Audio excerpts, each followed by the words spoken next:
আলহামদুলিল্লাহ আলহামদুলিল্লাহ ওয়া কাফা ওয়া সালামুন আলা ইবাদিহিল্লাযীনা ইসতাফা আম্মা বা'দ।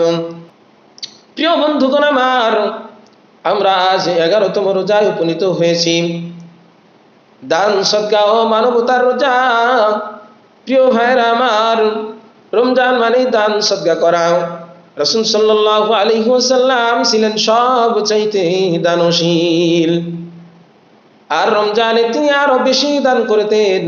একটি খেজুর দিয়েও যদি ইফতার করানো যায় তবু সওয়াব আছে না নাই? ভাবুন তো, আল্লাহ রাব্বুল আলামিনের রাসূল তিনি বলেছেন, যদি কোনো ব্যক্তি সামান্য পরিমাণ পানি দিয়েও কাকে ইফতার করায়, তাহলে একজন ব্যক্তি যে রোজা রেখেছে, যার কবুলিয়ত রোজা, সেই একটা কবুলিয়ত রোজার সওয়াব পেয়ে যায়।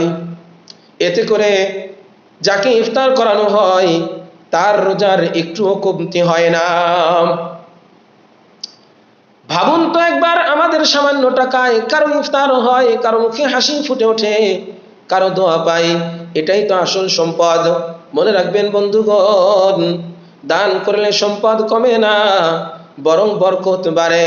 আজ সিদ্ধান্ত নিন, প্রতিদিন অন্তত একজনকে সাহায্য করব।